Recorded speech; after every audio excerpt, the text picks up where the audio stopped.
Hello Year 2 and welcome to our first online history lesson. So this week we're going to be starting our new topic on Florence Nightingale. But before we start talking about Florence Nightingale, I thought it was important to answer the question, what is a hero? So here's the definition of a hero. It's someone who is admired, so people think a lot of, for their courage, outstanding achievements, so important things that they've done, whether that be for an individual person, a group of people, a country or the whole world. It's just something important that they've done, or their noble qualities, so what they're like as a person. Now, I thought to myself, what would my Year 2 class think of if I said the word hero? I think I know what you'd think of, but just take a minute to think of what you think of when I say the word hero. Pause the video and have a think. Okay, shall we see if I was right? Let's have a look.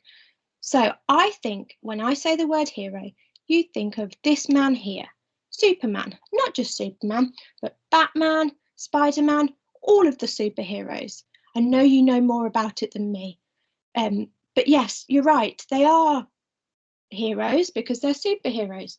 They're brave, they have noble qualities, they save a person or a city. And so, yes, they are heroes. But today we're going to be talking about everyday heroes. So just your normal person in your everyday life that does something important, that has courage, that has noble qualities. Now, here are some people in history that I think of everyday heroes. We've got Emily Pankhurst, Rosa Parks, Martin Luther King Jr. and Alan Turing. Now, some of you might know who some of these people are, and I know we've discussed some of them in class before, but let's just go through them to see what makes them an everyday hero. So, Emmeline Pankhurst, she fought for equal rights for men and women because she thought that women at the time, as they didn't have equal rights to men. So she fought for women to be able to vote. And that is extremely important because today, if she hadn't fought so hard and been so brave, women still might not have the vote today. So she is an everyday hero.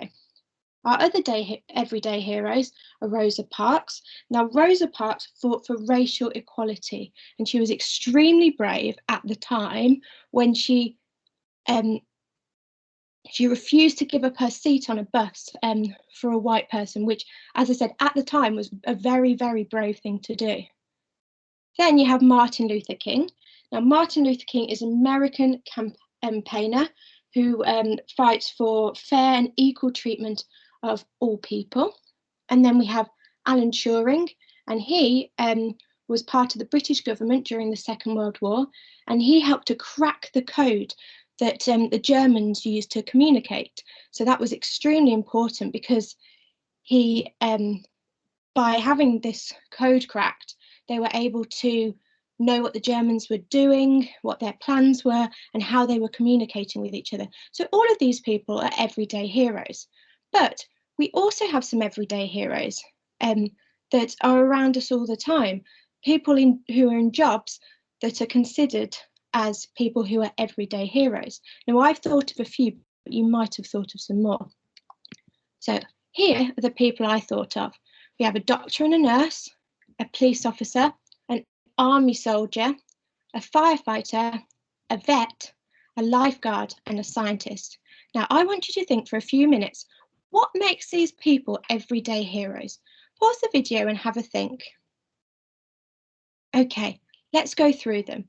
So the nurse and the doctor, well, they're everyday heroes because they look after people when they're ill and they save people's lives. So that makes them an everyday hero, especially at the minute with coronavirus, where they're looking after people who are sick with coronavirus. So at the minute, they're especially everyday heroes. Then we have the police officer.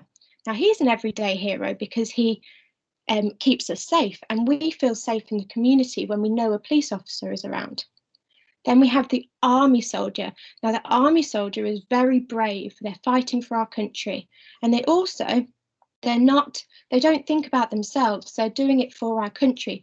They're not thinking about their own lives. So they're very, very brave in that sense and very selfless. They're doing it for other people, not themselves.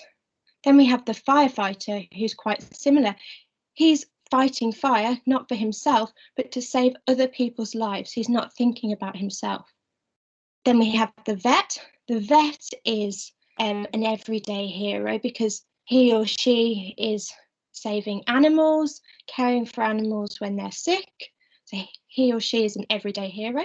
Then we have a lifeguard. Now, a lifeguard is an everyday hero because they're saving lives at sea. So when someone's panicking at sea and having trouble, they go out there, they're very brave, even though they know they might get into trouble. They're helping that person and thinking only of that person. Then finally, we have the scientist.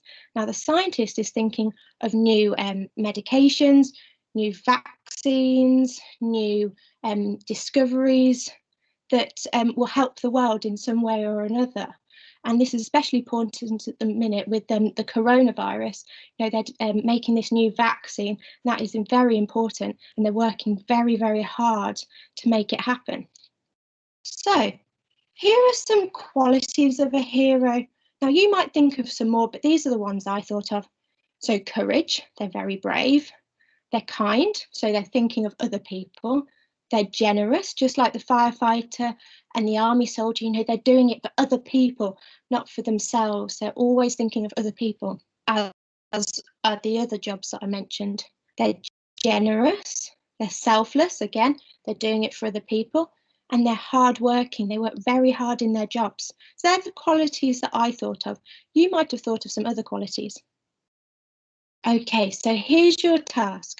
I've sent you a worksheet that looks like the one in the corner. Now, we're going to have some hero nominations. Now, nominations are when you put someone forward for an award. So you say why that you think they should get that award.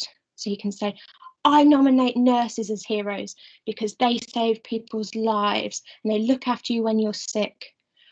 I nominate firefighters as heroes because they save people from the fire and they are only trying to help other people. They don't think of themselves. They're very selfless. Okay, so you need to, in the first box, draw a picture of the everyday hero that you want to nominate. And then underneath, I want you to write not much, maybe 5 or 6 lines, more if you can, it's up to you, about why you nominate that person.